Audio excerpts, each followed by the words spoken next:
diferente, que meditemos en tres instancias, tres verdades, tres lugares de la Biblia que afectan profundamente quiénes somos nosotros.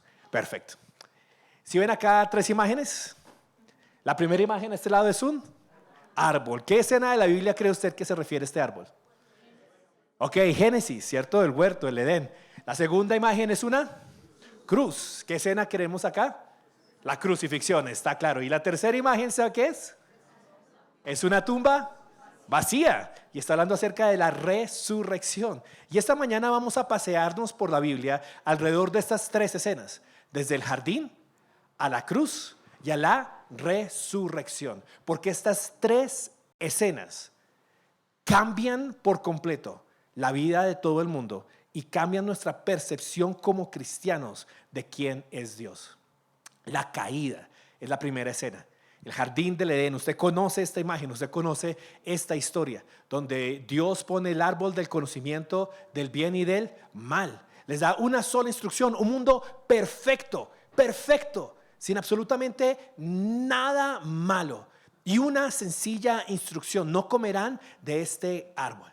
Ya sabemos que el hombre come y en ese momento sabemos lo que nosotros llamamos sucede la caída. Y se rompen muchas cosas. En este momento de la historia es muy importante porque explica para nosotros el porqué del sufrimiento, el porqué de la maldad, el porqué suceden las cosas, por qué hay tantas relaciones rotas a nuestro alrededor. No sé si usted se lo ha preguntado o si usted mira en su propia vida la cantidad de relaciones que hay rotas en este mundo. Nuestra relación con Dios está rota. Nuestra relación entre otros se rompe. Nuestra relación con nosotros mismos está rota. Y este mundo está buscando una cantidad increíble de soluciones para arreglar esas relaciones. Es en el momento de la caída donde la muerte entra al mundo, donde comienza la muerte. ¿Cuál fue el dictamen de Dios? El día que de este fruto coman, ciertamente ¿qué? Morirán. Y en verdad es en ese momento donde el hombre empieza a decaer y la muerte comienza.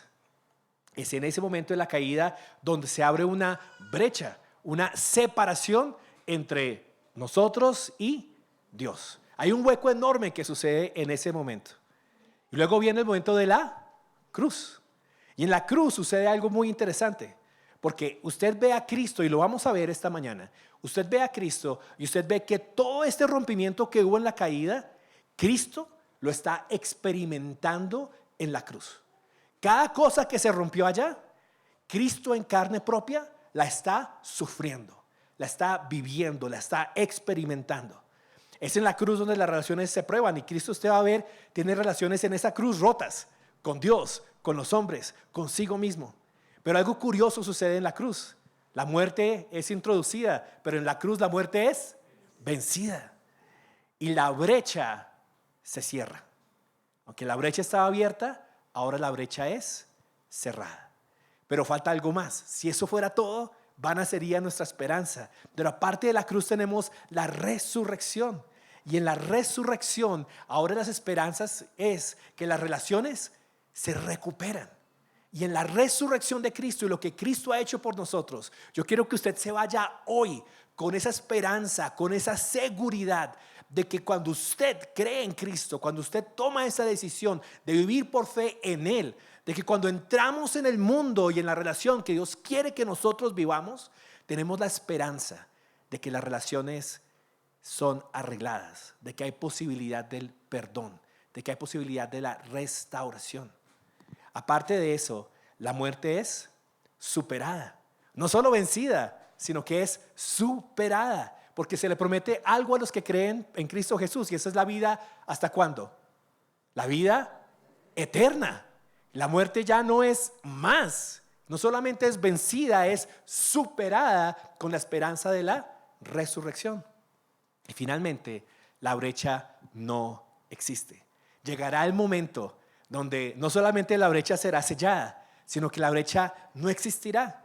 Y Dios habitará en medio nuestro y en medio del pueblo de Dios. Así que si usted me lo permite, quisiera que esta mañana meditáramos un poco en estas tres escenas: en la caída, en la cruz y en la resurrección. ¿Qué le parece si me acompaña un segundo en oración Y le pedimos a Dios que estas tres realidades nos hablen profundamente a cada uno de nosotros. Padre, hoy te damos gracias porque tu palabra nos edifica, nos enseña, nos redarguye, nos corrige y nos instruye. Y hoy anhelamos que eso suceda, no por mí, no por mis fuerzas, no por mi conocimiento, sino por el poder de tu palabra, por la llenura de tu Santo Espíritu y por la realidad que es Cristo Jesús. Dispón los corazones de todos los que estamos acá hoy para escucharte y permítenos, mi buen Señor, ser transformados por ti.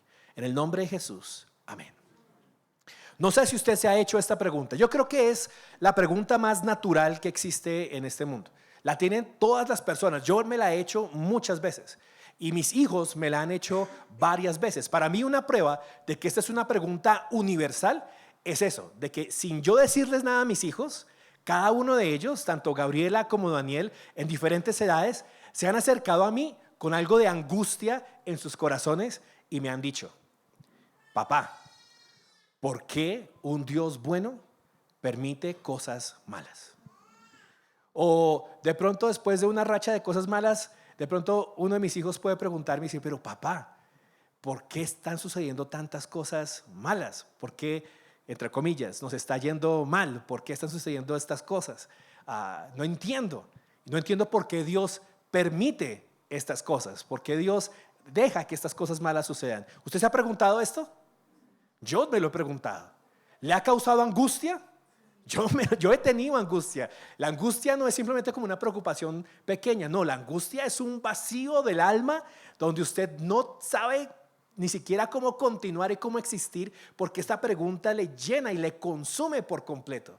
Y por eso la escena de la caída es tan importante, porque desde el punto de vista cristiano, el origen de nuestras dificultades no se encuentra en el carácter de Dios, no se encuentra en la bondad de Dios, sino que se encuentra en la respuesta humana.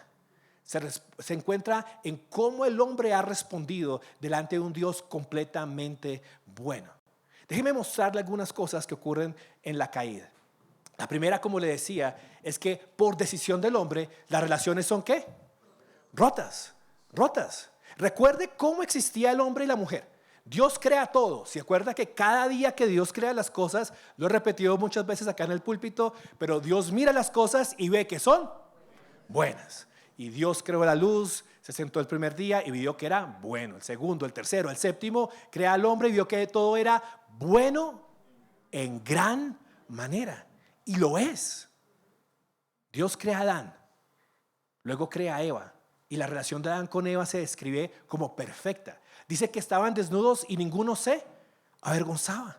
No había vergüenza, no había pena, no había ese sentimiento de que esta persona me va a herir si soy vulnerable, si me muestro como soy. No había nada de eso. Había un amor genuino entre Adán y Eva. Las primeras frases de Adán hacia Eva son: esta sí es carne de mi carne, hueso de mis huesos. Hay una admiración, hay un sentido de: esta me completa, esta es como yo, esta es la compañera que yo necesitaba. Y el mundo es perfecto. Pero ocurre un problema. En medio de un mundo bueno, completamente bueno, Dios decide crear al ser humano no como un robot, no como alguien que tenía que obedecerle fuera como fuera, sino que lo crea con el libre albedrío, la capacidad de decidir, y pone a prueba el corazón del ser humano y le dice: disfruta de todo esto. ¿Se acuerda que le dice de cuántos árboles, de cuántos frutos podía comer el hombre en el jardín del Edén? ¿De cuántos? De todos, menos de uno. ¿Y por qué no podía comer de ese uno? Era el árbol del conocimiento del bien y mal, pero más allá, porque el día que de él comiera, moriría. Dios no está prohibiendo simplemente porque sea un Dios legalista y quisiera simplemente privar al hombre de una bendición, porque ese no traía bendición. Todos los demás árboles eran creados para traer bendición, para probarlos, para disfrutarlos, para verlos, yo usted se imagina por primera vez usted viendo todas las frutas del mundo y conociéndolas y comiéndolas y disfrutándolas por primera vez. ¿Alguna vez usted ha probado una fruta exótica por primera vez en su vida siendo ya grande? Eso de que viaja a algún lado o usted diga: yo nunca me comí una uchuva. ¿A qué es ahora una uchuva? Y la primera vez que usted está viendo como esa fruta, el color, el sabor, la prueba, oiga, qué interesante. Imagínese a Adán y a Eva todos los días probando una fruta nueva, pero una sola no podían comer, porque el día que comieran, ciertamente morirían. Y eso sucede. Las relaciones son rotas entre la humanidad en la caída. Mire lo que dice Génesis 3, versículo 7. Entonces fueron abiertos los ojos de ambos y conocieron que estaban desnudos y cosieron hojas de higueras y se hicieron delantales. Esto pareciera una lección de costurería, no lo es. Es una declaración contundente de que algo cambió. Unos versículos antes, en el 2:25, recuerde que dice que el hombre y la mujer estaban desnudos y no se avergonzaban. Pero luego de que sucede esto, algo se rompe. Algo está mal. Ese sentido de intimidad, de pureza, de inocencia entre Adán y Eva se rompe. Ese sentido de estoy segura contigo se rompe. Y la desnudez se convierte en una vergüenza para ellos y tratan como sea de cubrirse. No solamente eso, mire cómo cambia la relación de Adán con Eva. La que antes era carne de mi carne, hueso de mis huesos. En Génesis 3:12, cuando Dios los está preguntando qué pasó, el hombre respondió: la mujer que tú me diste por compañera me dio del árbol y yo comí. ¿Qué pasó con carne de mi carne, con hueso de mis huesos? ¿Qué pasó con mi amorcito? ¿Qué pasó con mi cariño? Mi Evita, no sé, ¿qué pasó con los nombres? ¿No se ha dado cuenta de eso? Yo sé que yo estoy en problemas, en grandes problemas, cuando escucho una voz en mi casa que no dice mi Cris, sino dice Cristian. Upa. Yo empiezo a repasar, ¿qué favor me pidieron? ¿Qué no hice? ¿Qué se me olvidó? Porque en el momento en que escucho ese nombre ya sé, aquí hay una ruptura.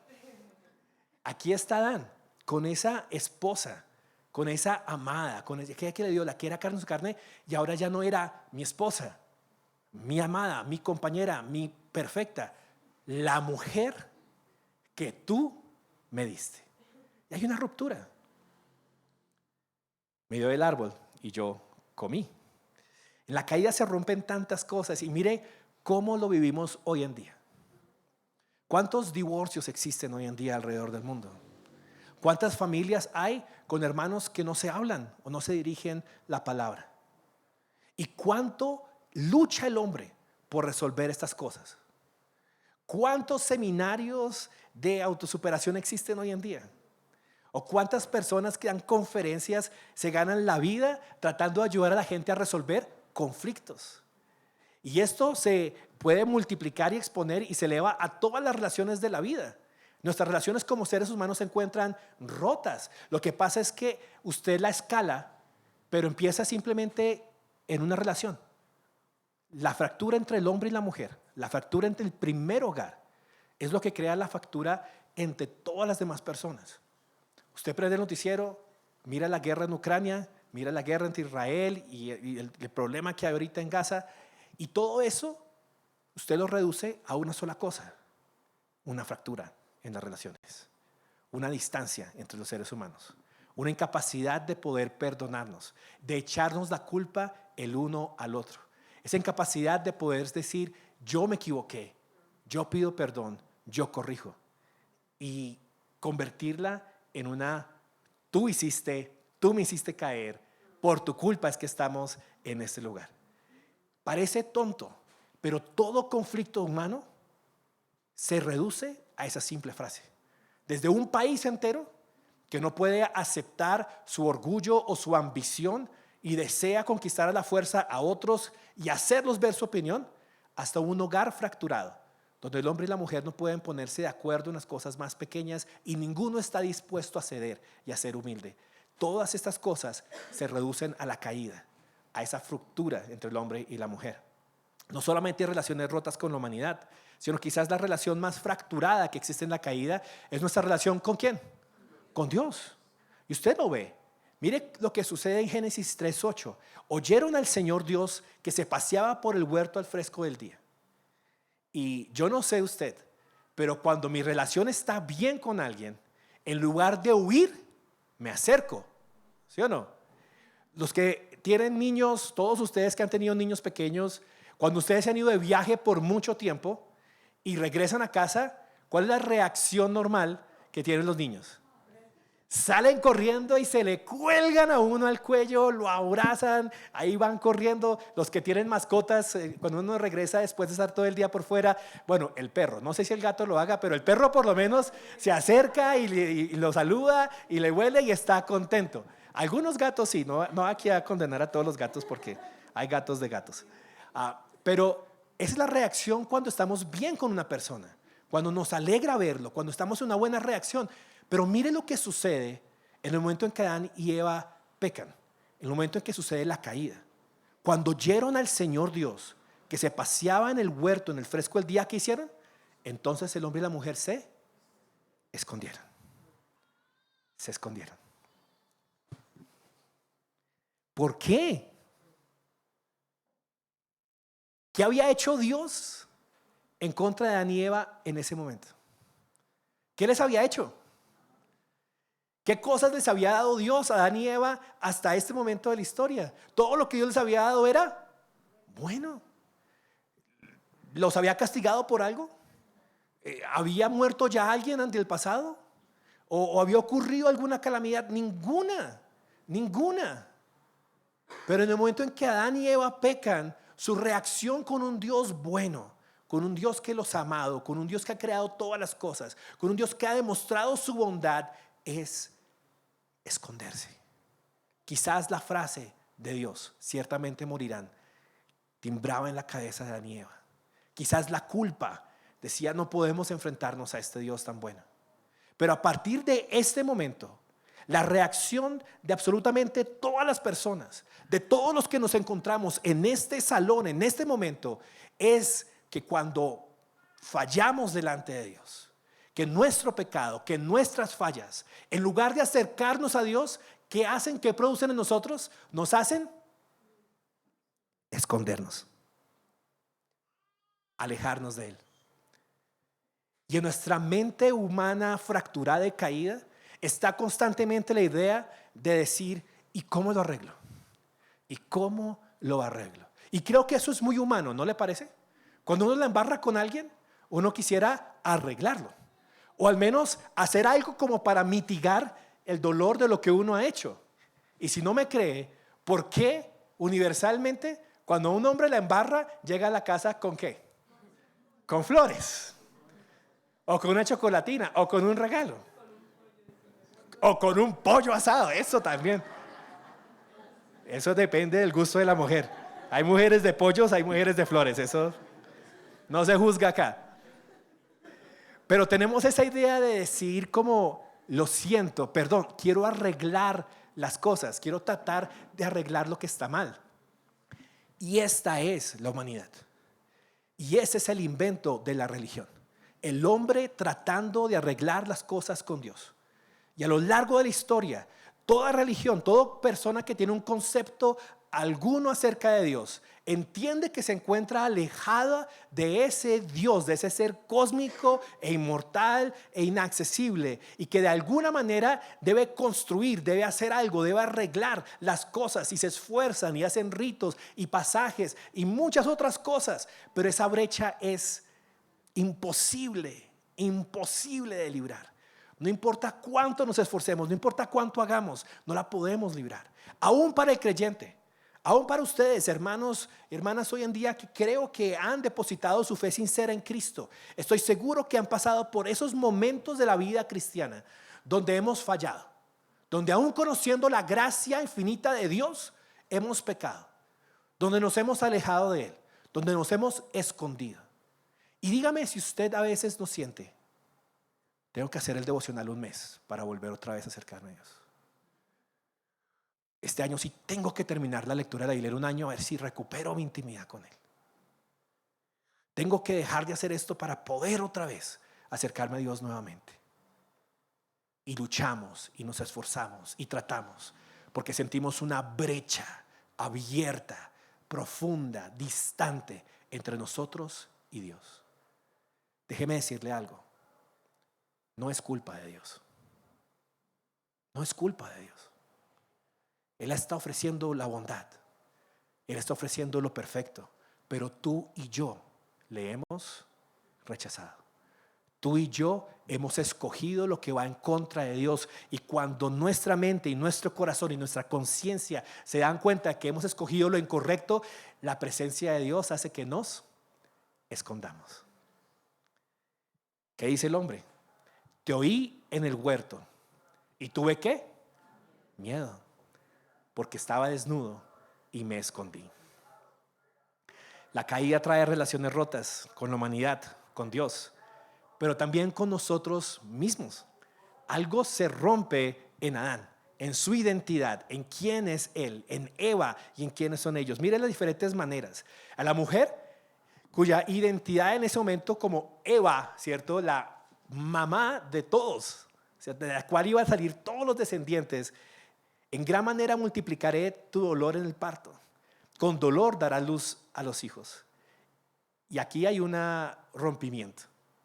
Aquí hay un rompimiento. Aquí hay una consecuencia de que esto que era un lugar y una manera de dar vida, ahora traería dolor, traería dificultad.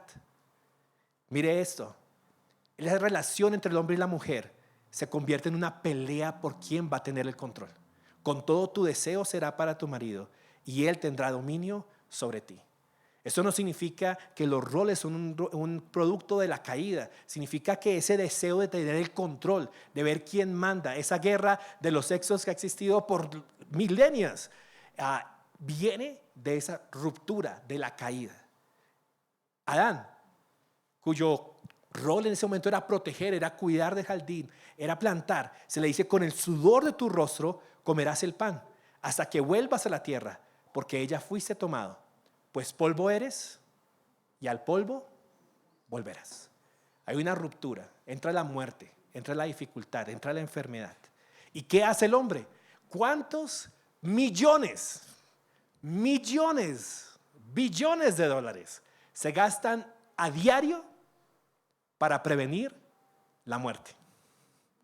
¿Cuántos productos se compran para ocultar el pasar del tiempo? Y digo ocultar, no crean que lo reversan. Por más cremas, póngase la baba de caracol, póngase lo que usted quiera, pero no lo va a ocultar. Así se inyecten Botox, se hagan lo que sean, se les va a notar que se quitaron unas cosas. No podemos ir en contra del tiempo. No podemos ir en contra de la muerte. No podemos ir en contra del envejecimiento. Es el sueño del ser humano alejado de Dios, vencer la muerte. Porque la muerte es el enemigo final. La muerte es aquello que el hombre no puede conquistar.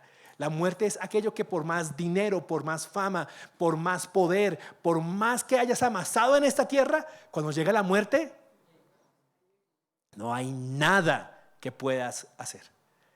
Porque Dios lo ha determinado. Porque polvo eres y al polvo volverás. La muerte es una realidad. No se sorprendan cuando alguno de nosotros muera.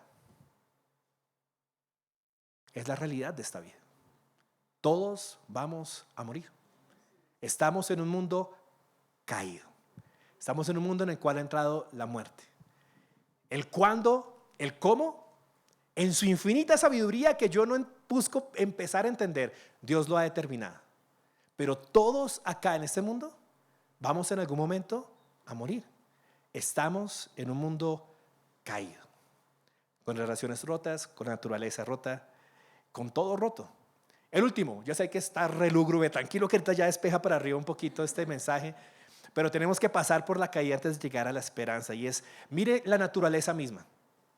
Entonces el Señor le dijo a Adán: por cuanto has escuchado la voz de tu mujer y has comido el árbol del cual te ordené diciendo, no comerás de él, maldita será la tierra por tu causa. Esa frase es dura. Maldita será la tierra por tu causa. Con trabajo comerás de ella todos los días de tu vida. Espinos y cardos te producirá. Y aquí esta idea de espinos es interesante, porque uno no siembra espinos. Usted conoce al primer granjero que diga: ¿y qué vas a cosechar? Uy, una cosecha de espinos, pero hermosa. Ninguno. Todo el mundo siembra y busca tomates, su lechuga. ¿Y qué espera cosechar? Pues tomates y lechuga. Pero ¿cuál es la maldición? Que en medio de usted sembrar y poner cosas buenas, en medio de eso salen los cardos, los espinos. Salen cosas que hieren, salen cosas que dañan. El trabajo está rodeado de cosas buenas, pero al mismo tiempo de cosas malas, de improductividad, de que el 100% que usted mete en el trabajo no saca ese 100% del trabajo. Y la tierra produce, aunque todo lo que la tierra debía producir debía ser bueno, en este momento la tierra es maldita y está produciendo algo que no es bueno, algo que hace daño. Usted trate de cosechar algo que tenga espinas, se va a maltratar las manos terriblemente. Va a ser el trabajo más difícil, lo va a hacer más complicado. Y todo esto viene por la tierra. La naturaleza está caída. Tenemos a nuestro alrededor desastres naturales, como los llamamos, constantemente. Esa es la caída del hombre. Malas noticias, yo sé, terribles noticias, pero es la realidad en la cual vivimos. Cuando hablo con Daniel y hablamos de este tema, procuro decirle, amor, estamos así porque estamos caídos. Porque como humanidad nos hemos rebelado en contra de Dios. Y aunque seamos cristianos, vivimos en este mundo todavía. Y en este mundo caído y con dificultad. Y espera que esta vida sea difícil. Pero nunca lo hagas sin esperanza. Porque después de la caída, Dios comenzó a preparar un evento que lo cambiaría todo. Sin este evento, viviríamos en la caída y, hermano, como Alexander Camus, existencialismo total. O sea, si solo existiese la caída, moramos. ¿Para qué vivimos? No vale la pena estar en este mundo. Pero algo maravilloso sucede y es la escena de la cruz. La cruz sucede y entonces las relaciones que estaban rotas, Cristo las vive. Y yo, no, antes de pasar a que Cristo las arregla, quiero que usted entienda esto. Dios nos ama tanto que Él mismo, en la persona de Cristo, se hace hombre y experimenta en carne propia las consecuencias de la caída que son nuestra culpa.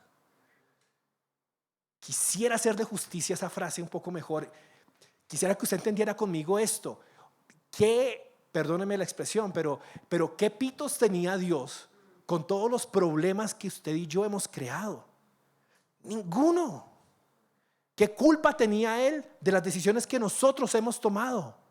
Ninguna. ¿Qué responsabilidad tenía Él de lo que nosotros habíamos hecho? Ninguna. Pero en amor por nosotros, Dios se encarna, se hace hombre y en la cruz, aunque en toda su vida, pero en la cruz sobre todo, experimenta de primera mano las consecuencias de la caída, las toma, las hace suyas, las vive. Mire cómo la relación con Dios se rompe por un breve momento. Alrededor de la hora novena, Jesús exclamó a gran voz diciendo: Elí, Elí, lama sabactani. Esto es: Dios mío, ¿por qué me has abandonado? Esto no es Pablito, ni Pedrito, ni Juanito el que está diciendo esto. Este es el Hijo de Dios. Este es el que habitaba la eternidad con Dios. Este es el que verdaderamente disfrutaba de la presencia y del favor de Dios. Este es aquel que no falló, que no pecó, que no hizo nada. Pero ese día en la cruz, aunque yo no logro entender todavía, y los teólogos debaten acerca de exactamente qué pasó en este momento, lo que sí sé es lo que la Biblia dice: que Jesús en ese momento sintió algo ocurrió que lo llevó a decir: ¿por qué me has abandonado? Y ese abandono que tú a veces has sentido de Dios, esa distancia que tú a veces has sentido con Dios, Cristo la llevó, la cargó, la sufrió en la cruz de Calvario. Y no fue solamente eso, no fue solamente la relación con Dios la que cargó en la cruz, pero también esa ruptura consigo mismo, esa ruptura de la muerte, esa ruptura del dolor que tú y yo experimentamos día a día. Cristo la llevó y la cargó en la cruz del Calvario. Era ya como la hora sexta, cuando descendieron tinieblas sobre toda la tierra hasta la hora novena, es decir, desde las 3 de la tarde hasta las 6 de la tarde, así que no era común que estuviera tan oscuro. Y al eclipsarse el sol, el velo del templo se rasgó en dos. Y Jesús, clamando a gran voz, dijo: Padre, en tus manos encomiendo mi espíritu. Y habiendo dicho esto, expiró. Cristo no se quedó dormido. Cristo no tuvo una narcolepsia y luego se levantó en la tumba.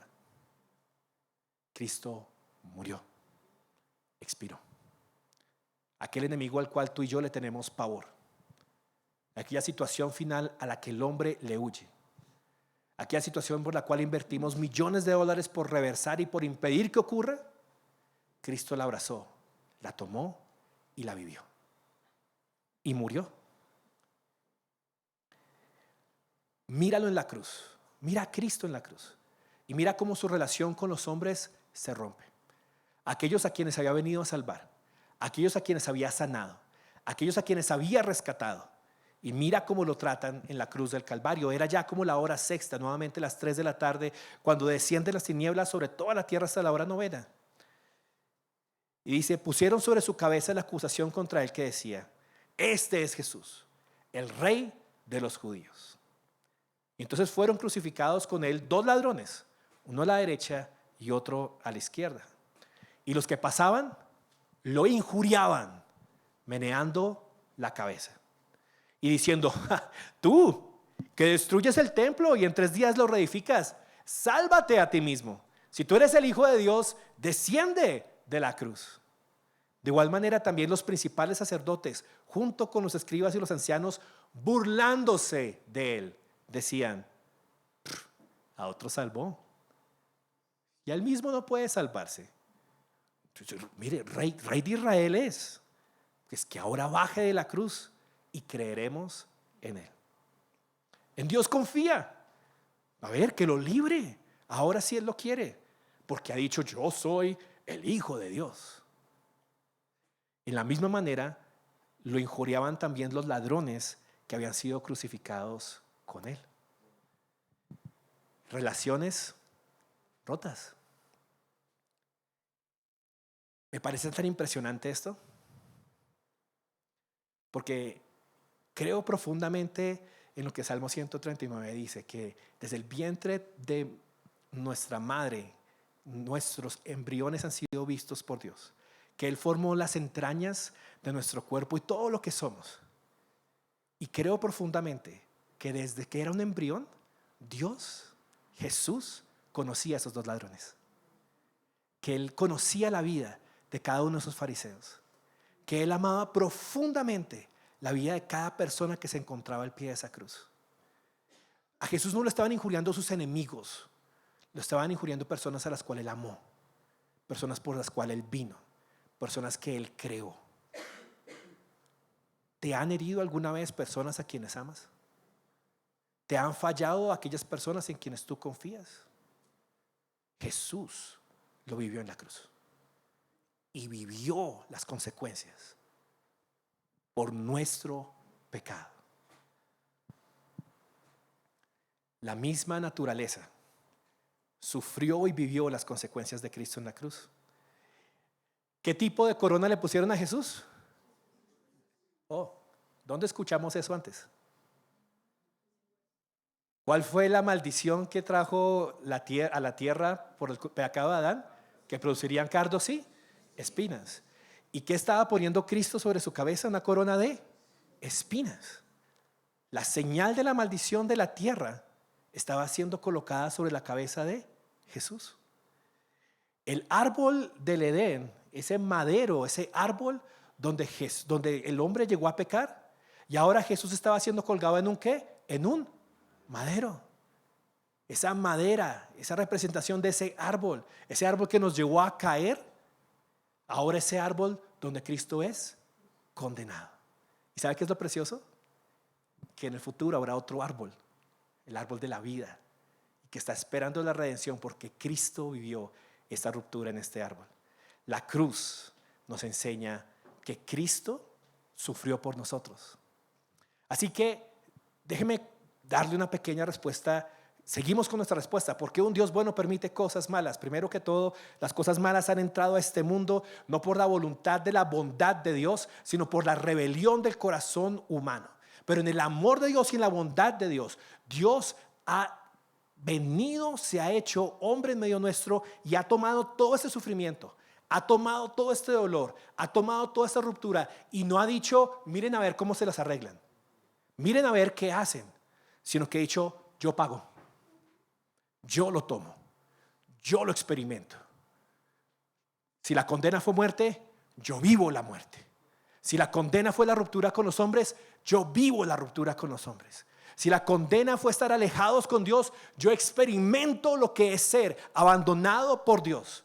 Porque la única manera de llenar esa brecha, la única manera de quitar ese vacío, era que este Hijo de Dios, hombre, viniera y muriera por nosotros e hiciera todo lo que ha hecho por nosotros. La cruz. Y la cruz acaba con una escena horrible. El Hijo de Dios, mutilado, golpeado, amoreteado, con una corona de espinas sobre su cabeza, con una lanza que ha traspasado su costado, su espalda completamente rota, y ahora es sepultado. Y si eso fuera el final de la historia, vana sería nuestra esperanza. Pero la gran victoria, la gran gloria, las buenas noticias es que 3 días después esa tumba se encuentra vacía. Y llegamos a la tercera escena, la escena de la resurrección. Y en la resurrección las relaciones son restauradas. Por esa muerte de Cristo, mira lo que sucede con nuestra relación con Dios. Tú y yo, que antes éramos enemigos suyos, que nos encontramos distantes, la única solución es escondernos de Dios, porque no tenemos cómo arreglar las cosas que hemos hecho en contra de Él. Ahora la Biblia dice, porque Dios nos escogió ¿en quién? En Cristo, antes de la fundación del mundo, para que fuéramos santos y sin mancha delante de Él. Mira lo que dice, en amor nos predestinó ¿para qué? Para adopción. Para adopción. ¿Qué significa eso de esta relación que se encontraba rota con Dios? Desde Adán y Eva, enemigos de Dios, alejados de Él, personas que se escondían de Él, que cuando Cristo llegaba, cuando Dios se acercaba, el ser humano huía y se alejaba. Pero ahora en Cristo, predestinados para ser adoptados y ser ¿qué?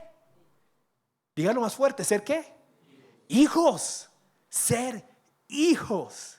Por esta cruz, por esa escena de la mitad, la resurrección nos dice a nosotros que lo que Cristo dijo era verdad, que en verdad Él era el camino, la verdad y la vida, que en verdad Él era el Hijo de Dios, y porque Él era el Hijo de Dios y murió por nuestros pecados y resucitó demostrando que todo lo que dijo es verdad, ahora tú y yo somos hijos. Y como hijos podemos correr a los brazos de nuestro Padre. No vivas en la caída si has creído en la cruz del Calvario.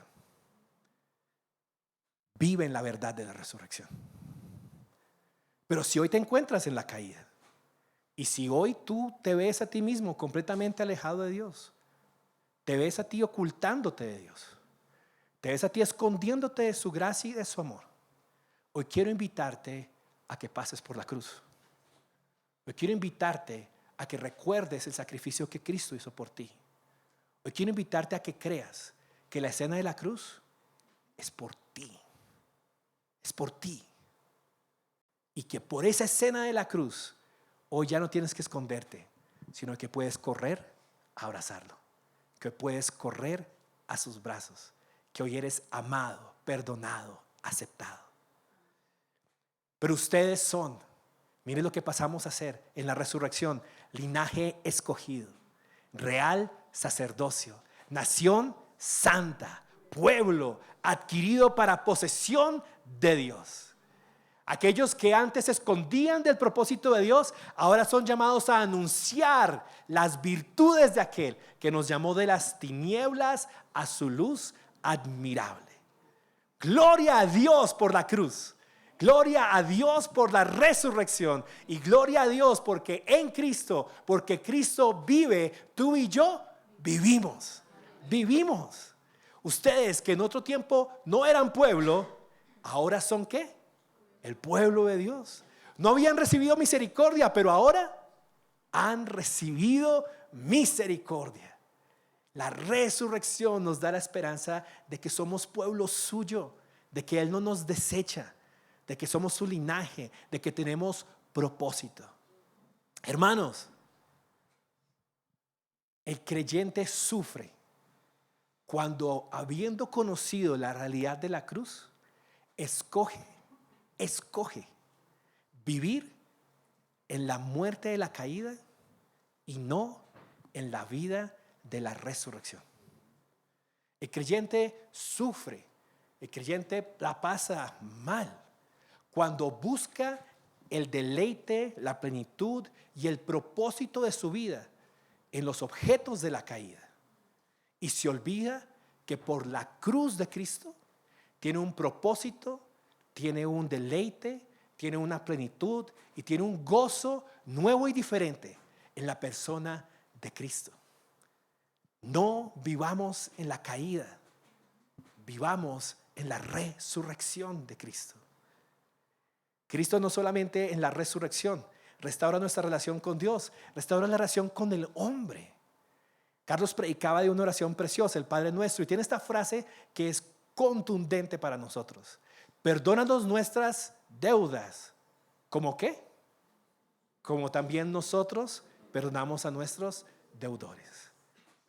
Es el perdón de Dios lo que permite que el hombre pueda perdonar a otros.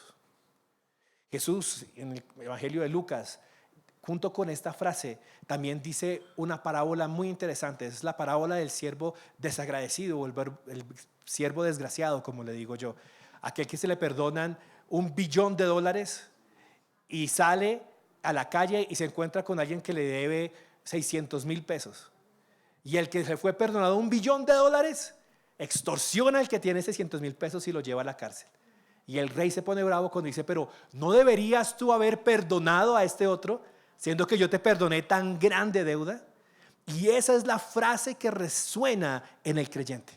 Aquel que entiende la realidad de la cruz, que entiende cuánto le ha fallado a Dios, que entiende cuántos pecados nos han sido perdonados a nosotros, tiene la habilidad, tiene ese remover de su alma y de su espíritu para decir: lo que otro me hizo dolió, es duro, es difícil, destruyó, pero lo que yo le hice a Dios dolió más, destruyó más, hizo más, y Él me perdonó. Yo puedo perdonarte a ti. Escojo perdonarte a ti, no por mi magnanimidad, sino por su gracia y su perdón. La resurrección de Cristo, el hecho de que Él perdona nuestras deudas, nos permite perdonar a aquellos que nos han perdonado. Miren la imagen a la que la vida de la resurrección nos lleva. Pablo dice: yo pues, prisionero del Señor, les ruego que ustedes vivan de una manera digna de la vocación a la que han sido llamados, es decir, la vocación de la resurrección. ¿Y cómo se ven las relaciones? ¿Cómo se ve la iglesia? ¿Cómo se ven las personas que viven en la realidad de la resurrección? Que vivan con toda humildad y mansedumbre, con paciencia, soportándose unos a otros, esforzándose por preservar la unidad del espíritu en el vínculo de la paz. Un solo cuerpo, un solo espíritu, así como ustedes también fueron llamados en una misma esperanza de su vocación.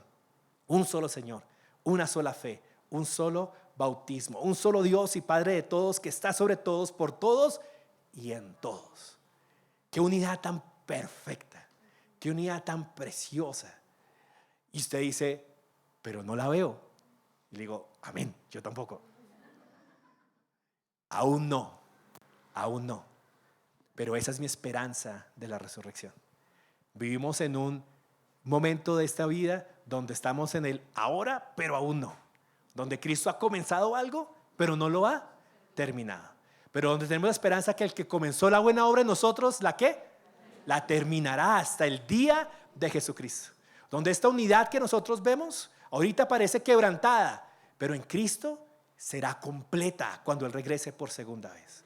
Que ese perdón para nosotros que parece incompleto, llegará el día en que podremos ver sinceramente a aquellos que nos han herido por lo más profundo de nuestro corazón. Y en el momento donde veamos a Cristo cara a cara, porque ahorita nos cuesta trabajo verlo, ahorita nos cuesta trabajo entender su perdón, pero el día en que veamos cara a cara, el día en que veamos los huecos de sus manos y los huecos de sus pies, y que entendamos fue por mí que lo hiciste, veremos al resto del mundo con el mismo amor que Él nos ve a nosotros. Y Dios restaurará por completo nuestras relaciones. Dios restaurará por completo las relaciones de esta tierra. Dice la palabra de Dios que con Él mismo nos ha reconciliado. Mire esto. Habrá un día donde no habrá más muerte. Revelaciones. Apocalipsis 21:4. Dice, Él enjugará toda lágrima de sus ojos. Me encanta. Si hay un versículo que me llena de esperanza, es este versículo de la Biblia. Y ya no habrá muerte, ni habrá más duelo, ni clamor, ni dolor. Todo lo que empezó en la caída terminará ¿cuándo? Cuando Él termine su obra, regrese por segunda vez y acabe de arreglar las cosas. ¿Por qué tenemos sufrimiento en este momento? Porque Cristo no ha regresado. Porque no se han acabado las cosas. Porque no ha llegado el juicio final. Y recuerda esta última frase porque es muy importante. ¿Qué se necesita para arreglar este mundo? Se necesita que el juicio sea completamente ejecutado. Se necesita que se haga un cielo nuevo y una tierra nueva. Es necesaria una recreación porque esta está caída y necesitamos algo nuevo. Pero para que algo nuevo se haga, lo viejo tiene que acabarse. ¿Y por qué entonces suceden cosas malas? Porque Dios es paciente. Y en lugar de traer el juicio en este momento y acabarnos a todos, y acabar a nuestros seres queridos que no han llegado a Cristo, y acabar a las culturas donde no ha llegado el Evangelio, tiene paciencia, espera, aguarda, soporta, y soporta con dolor. Porque si a ti te duelen las injusticias de este mundo, quiero decirte algo, a Dios le duelen muchísimo más. Si a ti te duele la maldad que sufrimos en este mundo, te quiero decir algo, no te duele ni siquiera una centésima de lo que el Espíritu Santo gime con dolor cuando ve cómo nos tratamos como seres humanos. Pero en amor, porque no quiere destruir la humanidad todavía, espera, aguanta el golpe, aguanta el dolor, aguanta el sufrimiento con la esperanza de que la gente llegue a la cruz y que en lugar de experimentar el exterminio, experimenten la bondad de la resurrección y podamos juntos llegar a ese momento donde no habrá muerte, ni duelo, ni clamor, ni dolor, porque las cosas primeras ¿qué? Han pasado. Mire lo que Cristo dice de nosotros: si alguno está en Cristo, nueva criatura es. Tu identidad es nueva.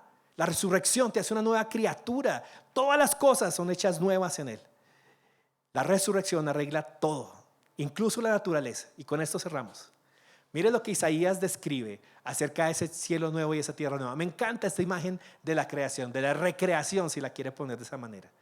El lobo morará con el cordero. El leopardo se echará, no un cabrito, se echará con el cabrito. Diferente.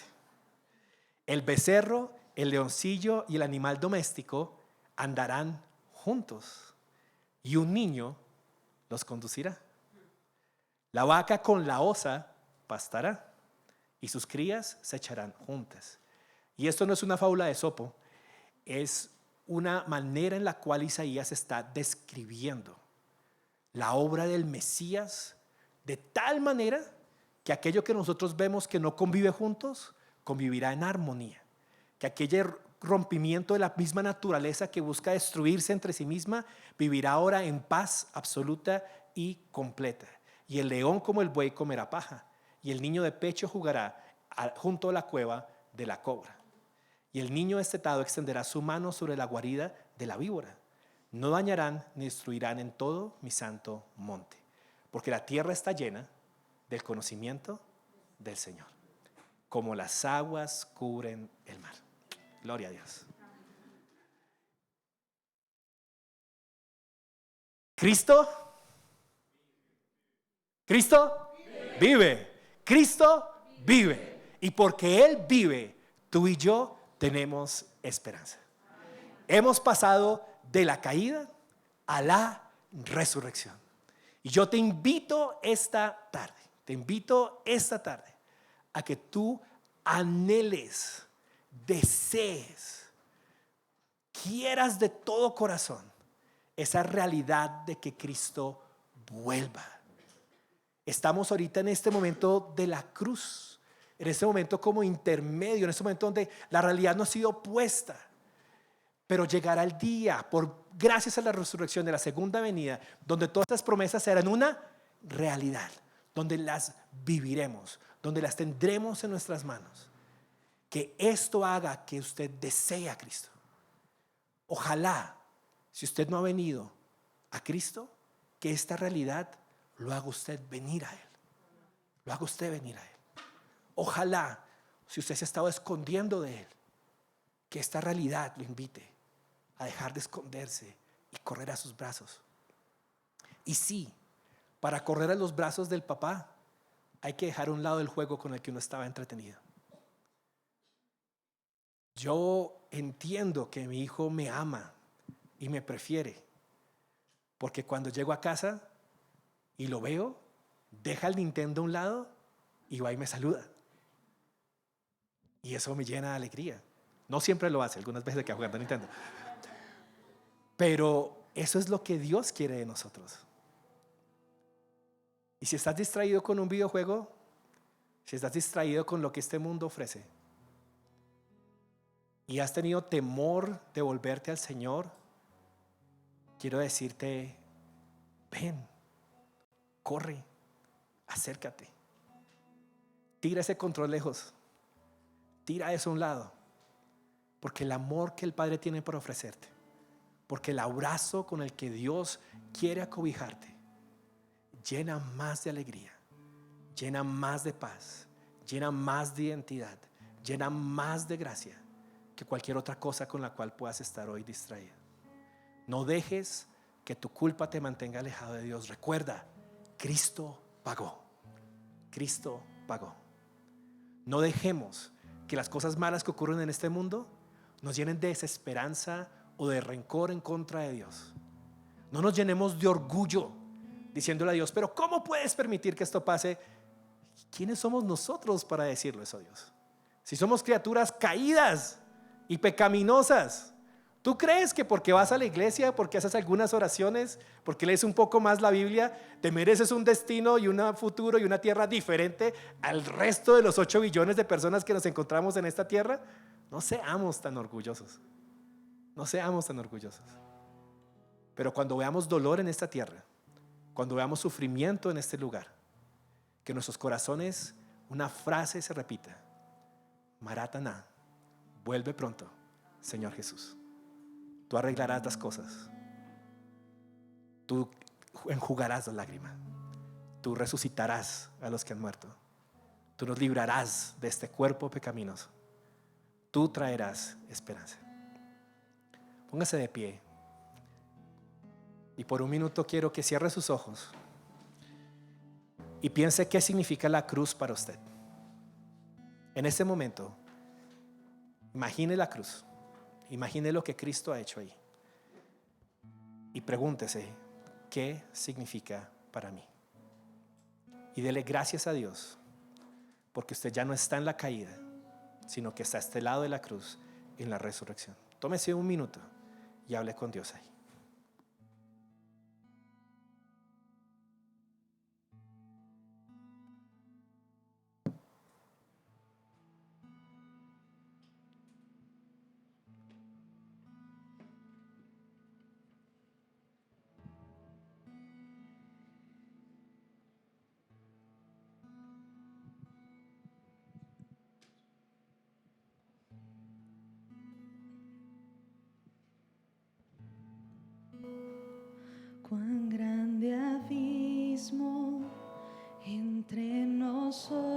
nosotros. Cuán alto monte falle escalar, con desespero miré al cielo y en la noche te hice llamar. Allí en lo oscuro tu amor profundo cubrió la sombra y me alcanzó. Es consumado, el fin escrito, mi esperanza está en Jesús. ¿Quién imagina verdad tan grande, tan plena gracia del corazón? El Dios eterno dejó su gloria, de mi pecado Él se vistió. La cruz ha hablado, soy perdonado, el Rey de Reyes me adoptó. Señor hermoso, te pertenezco, mi esperanza está en Jesús. Oh, aleluya, sea quien me liberó, aleluya, de la muerte me arrancó, las cadenas quebrantó, y en su nombre hay salvación, mi esperanza está en Jesús.